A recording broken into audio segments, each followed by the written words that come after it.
আসসালামু আলাইকুম, welcome back to my channel. আমাদের বাঙালিদের ঘরে ঘরে যখন কোনো অনুষ্ঠান বা উৎসব পার্বণ হয় তখন সেই অনুষ্ঠানে মিষ্টি থাকা চাই। আর বাঙালিরা প্রায় সকলেই মিষ্টি খুব পছন্দ করে। আর আমাদের বাঙালিদের সবার প্রিয় একটি মিষ্টি হচ্ছে নরম তুলতুলে রসে ডুবানো রসগোল্লা। আজ আমি তৈরি করে দেখাবো একেবারেই সহজভাবে দোকানের মতো পারফেক্ট তুলতুলে রসগোল্লা তৈরির রেসিপি। দোকানের মতো বড় বড় রসগোল্লা তৈরি করার জন্য এখানে 1.5 লিটার লিকুইড দুধ নিয়ে নিয়েছি। চুলায় দিয়ে দুধ একটু নেড়ে দিতে হবে। নেড়ে দিয়ে যখন দুধ ভালো করে ফুটে উঠবে তখন এর মধ্যে দিয়ে দিব 2 টেবিল চামচ ভিনেগার। ভিনেগার আমি একবারে দিব না, 2-3 বারে দিব। একবার দিয়ে হালকা একটু নেড়ে দিব, বেশি ঘাটাঘাটি করে নাড়ার দরকার নেই। আবার একটু দিয়ে দিয়েছি, হালকা একটু মিশিয়ে দিয়েছি। এই পর্যায়ে এসে চুলার আঁচ মিডিয়ামে থাকবে।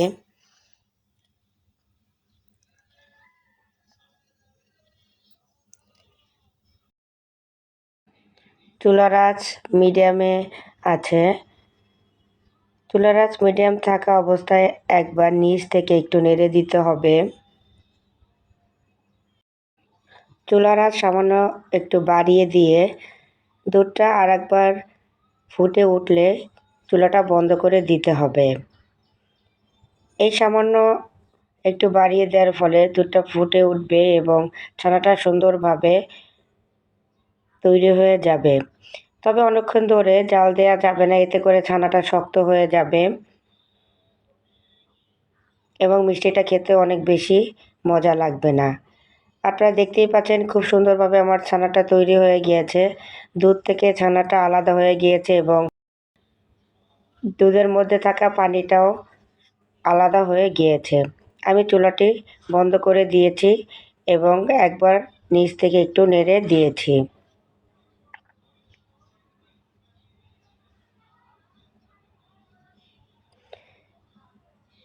এখন একটি ছাঁকনিতে ছানাটা নিয়ে নিয়েছি এবং 10 থেকে 15 মিনিট এভাবে রেখে দিব পানিটা ঝরে যাওয়ার জন্য। আপনারা চাইলে পরিষ্কার একটি কাপড়ের উপরেও রেখে দিতে পারেন। দেখতেই পাচ্ছেন আমার ছানাটা কতটা নরম তুলতুলে, শক্ত হয়ে যায়নি।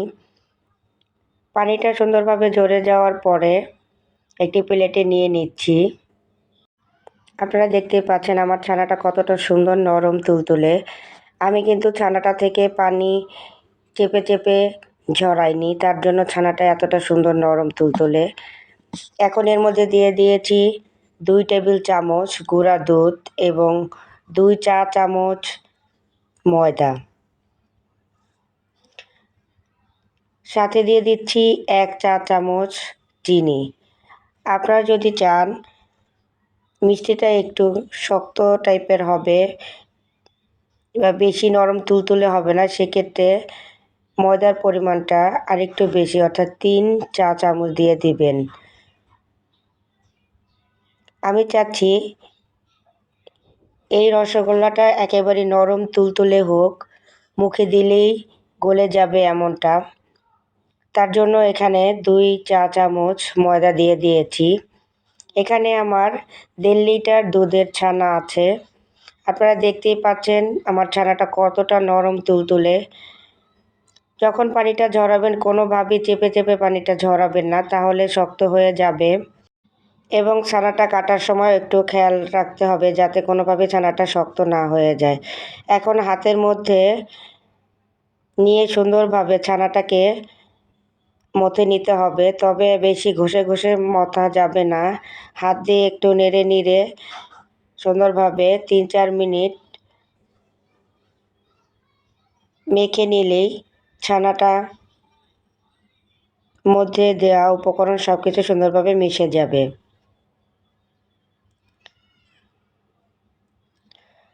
ছানাটা তৈরি হয়ে গিয়েছে। এখন এটি দিয়ে মিষ্টি তৈরি করার জন্য পারফেক্ট। হাতের মধ্যে একটু ছানা নিয়ে চেপে চেপে গোল করে নিতে হবে। আপনারা দেখতে পাচ্ছেন এখনই কতটা সুন্দর নরম তুলতুলে। একটু গোল করে নিচ্ছি। আমি একটু বড় সাইজের মিষ্টি তৈরি করব, রসগোল্লা তৈরি করব, তার জন্য একটু বেশি বেশি করে নিচ্ছি। আপনারা যদি চান রসগোল্লার সাইজ একটু ছোট ছোট হবে, সেক্ষেত্রে একটু কমিয়ে কমিয়ে নেবেন, ছোট ছোট করে নেবেন। আমি যেহেতু দোকানের মতো শেপে রসগোল্লা তৈরি করব, তার জন্য একটু বেশি বেশি করে নিয়ে নিচ্ছি। 1.5 লিটার দুধে আমার এখানে 11টি রসগোল্লা হবে। আপনারা যদি ছোট ছোট করে নেন, সেক্ষেত্রে 15 থেকে 16টি রসগোল্লা তৈরি হবে। আমি 11টি রসগোল্লা তৈরি করে নিয়েছি। এখন একটি প্যানের মধ্যে মেজারমেন্ট কাপের 5 কাপ পানি দিয়ে মেজারমেন্ট কাপের 2 কাপ চিনি দিয়ে দিয়েছি। চিনি দিয়ে একটু নেড়ে দিচ্ছি। চিনিটা মিশে যাওয়া পর্যন্ত নেড়ে দিতে হবে। এখন এর মধ্যে দিয়ে দিয়েছি 2টি এলাচ, একটু থেতো করে দিয়েছি। চিনিটা নেড়ে গলিয়ে দিতে হবে। আপনারা যদি মিষ্টির পরিমাণটা বেশি চান, সেক্ষেত্রে মেজারমেন্ট কাপের 2.5 কাপ চিনি দিয়ে দিবেন। তবে 5 কাপ পানির জন্য মেজারমেন্ট কাপের 2 কাপ চিনি যথেষ্ট। যখন চিনিটা পুরোপুরি গলে যাবে এবং চিনির শিরাটাও সুন্দরভাবে ফুটে উঠবে, তখন চুলাটি একটু কমিয়ে দিতে হবে। চুলাটি কমিয়ে দিয়ে মিষ্টিগুলো দিয়ে দিতে হবে। অবশ্যই চুলাটি কমিয়ে দিয়ে তারপরে একসাথে মিষ্টিগুলো দিয়ে দিতে হবে। মিষ্টিগুলো আগে থেকে তৈরি করে নিয়ে একবারে একই সাথে দিয়ে দিতে হবে। একটি একটি করে অনেকক্ষণ বসে মিষ্টি দেওয়া যাবে না। মিষ্টিগুলো দিয়ে সাথে সাথেই ঢাকনাটা দিয়ে দিব এবং চুলার আঁচ বাড়িয়ে দিয়ে 10 মিনিট ফুটিয়ে নিব। এই 10 মিনিটে কোনোভাবেই ঢাকনা তোলা যাবে না। এই 10 মিনিটেই মিষ্টিগুলো ফুলে ডবল হয়ে যাবে। আপনারা দেখতেই পাচ্ছেন মিষ্টিগুলো ফুলে ডবল হয়ে গিয়েছে। দোকানে আমরা যেমনটা রসগোল্লা খাই বড় বড় সাইজের, ঠিক তেমনি বড় বড় সাইজের রসগোল্লায় পরিণত হয়েছে। 10 মিনিট হয়ে গিয়েছে, ঢাকনাটা এবার তুলে নিচ্ছি। মাশাআল্লাহ, কত সুন্দরভাবে রসগোল্লাগুলো ফুলে গিয়েছে। রসগোল্লাগুলো ফুলে ডবল হয়ে গিয়েছে এবং রসগোল্লাগুলো পানির উপরে সুন্দরভাবে ভেসে উঠেছে। এখন আবারও ঢাকনা দিয়ে ঢেকে দিব 15 মিনিটের জন্য। এ পর্যায়ে এসে চুলার আঁচ মিডিয়ামে থাকবে। এই 15 মিনিটে এই রসগোল্লাগুলো সুন্দরভাবে এই শিরাটা টেনে নিবে। 15 মিনিট হয়ে গিয়েছে। 15 মিনিট পরে আপনাদের দেখিয়ে দিচ্ছি আমার রসগোল্লাগুলো কেমনটা হয়েছে। একেবারেই দোকানের মতো সুন্দর তুলতুলে নরম। এই রসগোল্লাটি তৈরি করে সাথে সাথেই আপনারা খেতে পারবেন। 5-6 ঘন্টা রেখে দিতে হবে না রসটা সোক করার জন্য। এই রসগোল্লাটা একেবারে পারফেক্ট, নরম তুলতুলে এবং অনেক ইয়ামি। আমি আপনাদের বোঝানোর জন্য একটি মিষ্টি কেটে দেখাচ্ছি কতটা নরম তুলতুলে।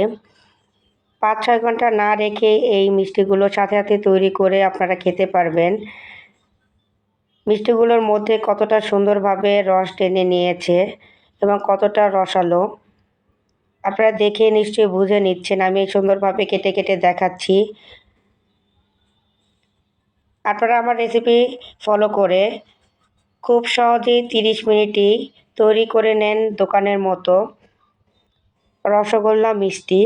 রেসিপিটি ভালো লাগলে লাইক দিবেন, কোনো প্রশ্ন থাকলে কমেন্টে জানাবেন এবং সবার মাঝে ছড়িয়ে দিতে শেয়ার করবেন। আপনারা যদি আমার রেসিপি ফলো করে বাসায় তৈরি করেন, ইনশাআল্লাহ দোকানের থেকে অনেক মজার একটি রসগোল্লা মিষ্টি আপনারা তৈরি করে নিতে পারবেন। এভাবে খুব সহজেই বাসায় তৈরি করে ফেলুন দোকানের মতো নরম তুলতুলে রসগোল্লা মিষ্টি এবং সবাইকে চমকে দিন। আমার চ্যানেলটাকে আরও নতুন নতুন এবং আনকমন রেসিপি পেতে মাহাদিমাই মম ক্রিয়েশন চ্যানেলটি সাবস্ক্রাইব করুন। সবাইকে আমার সাথে থাকার জন্য অসংখ্য ধন্যবাদ জানাচ্ছি।